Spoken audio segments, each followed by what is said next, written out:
we're going to look how you can add a soundtrack really quickly to your file, to your working file. So in Adobe Premiere, there's several already pre-selected soundtracks, which you could use, but I'm really encouraging you to try to use your own. But let's just see how it works.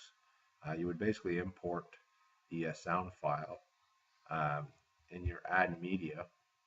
If you wanted to go and get your own on your files and folder and go get your sound file and just then click and drag it from the media, which would show up under project assets. Okay.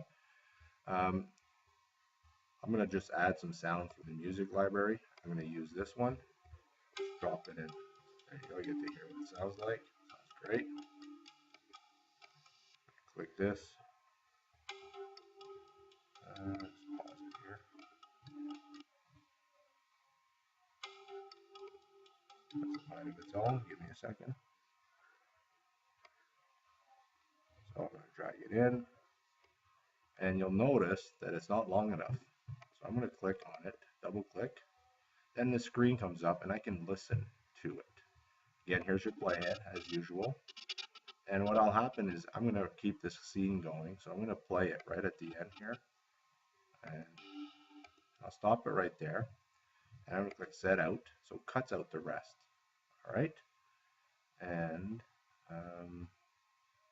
I could also cut it here, by the way. So I'm going to click X.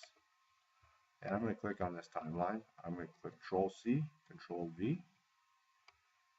And I'm going to drag this next one right over here. Oops. Let's try that again. Okay, clicking where there's nobody, where there's nothing, I mean. Control V, there you go. And what you're going to notice is it doesn't quite fit. So I'm going to move with my timeline, which I can always shrink here, by the way, a little bit. Drop it. Now they're clipped. I'm going to click here, and I'm okay with that. I'm going to right click, and what I want to do is time stretch it. Okay, and you see the time goes up 29, 20. I don't know exactly how much I need here. Let's just do this for now. That's close enough. So now by sound, basically, this has basically changed the beat, though you should be aware of that, but probably won't be noticeable to the viewer in this kind of assignment. So here you go. Now I'll be able to go to the beginning, and you can hear the sound. Let's just play it for a second. Close my asset file.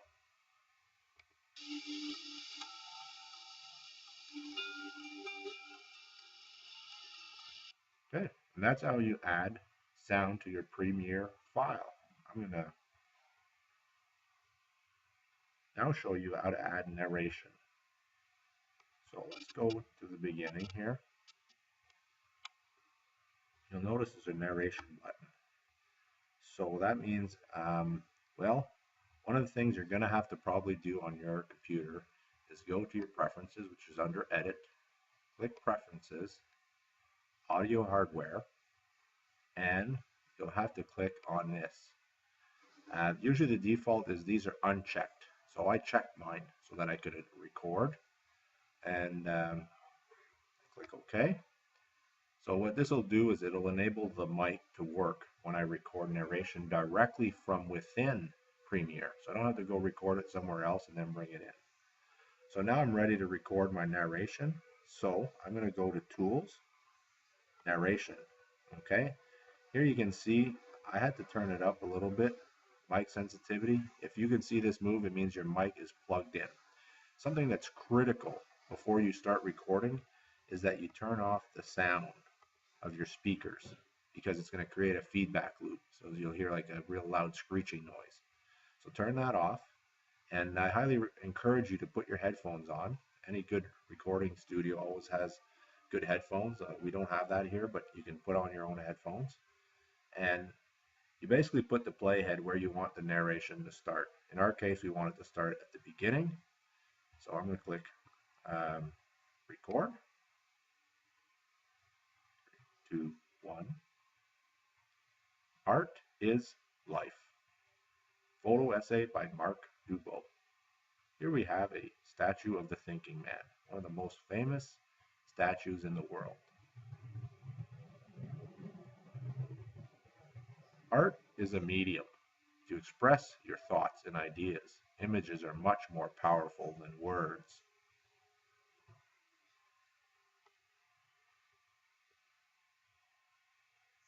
Art allows the viewer to feel what you are saying, not just see.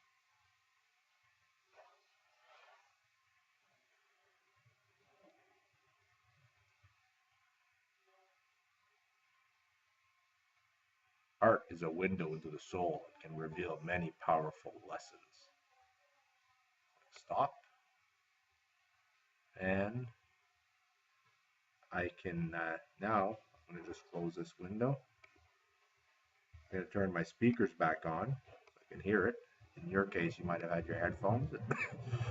Excuse me. Go back to the beginning. And it depends on the recording. The mic could depend on the quality you have. There's ways to improve it. So let's see. First thing I notice is I can't hear my voice or the music.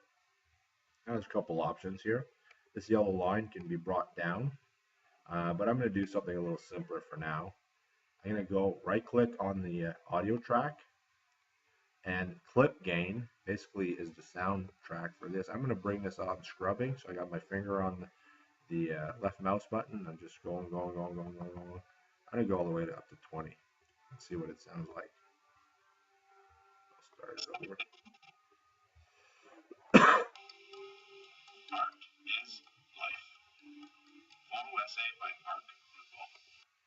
Much better. Now I can actually hear what I'm saying over the music, and it has a really nice effect.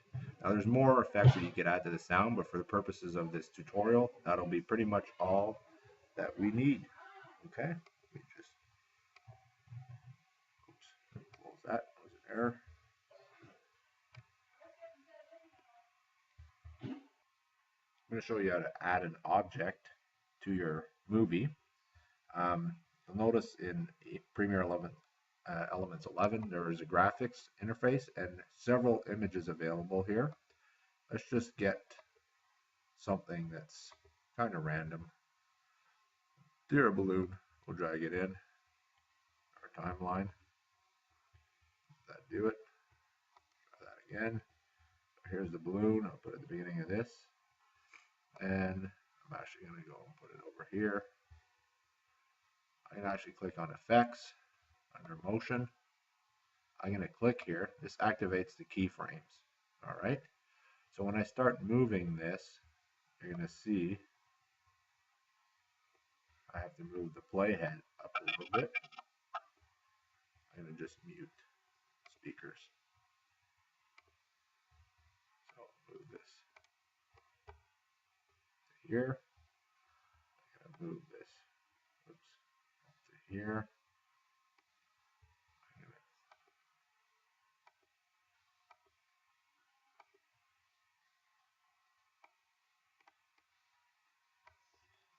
I have to start over.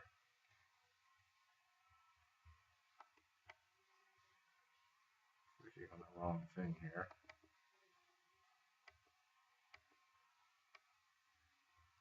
There you go. Move the playhead again. And this line tells you the speed, so you might have to adjust that. Don't really know if this adds anything, especially to this essay, this photo essay, but maybe there's something somebody's doing out there that would work. I need to extend this image. Let's assume I'm trying to use it for this whole scene that's below. You notice it clicked there. Click on it again. I'll move the playhead ahead again. And there, move it again ahead. And I'll just go a little quick here. It doesn't really matter. And I'll bring it to the end of this clip, almost. And there you go. That's pretty much where I'll put it in the middle. Now, obviously, this is very unappealing, but it works, and I just want to show you how to add keyframes. So you look, you gotta make sure you have motion selected, keyframes. Let's click cancel here. Let's click play. So bring the playhead back to the beginning here, and we'll see what happens. There's my object moving around.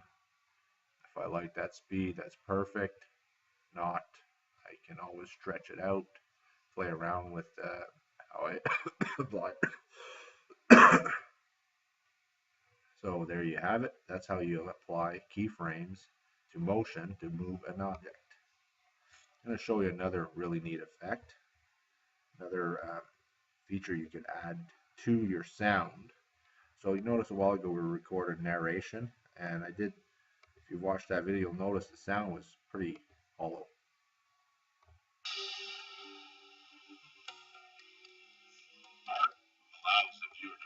So if you look here under effects, there's one of the options is audio effect, and you can play around with a lot of these. I'm going to put reverb onto it, so I click and drag it, and you'll notice a new effect. When I click on this clip, you'll notice the effect reverb applies. If I click over here, I'll have the option to keyframes as usual, but also an equalizer here. I'm not actually going to play the equalizer. I just want you to hear the difference. I'm going to go back real quick.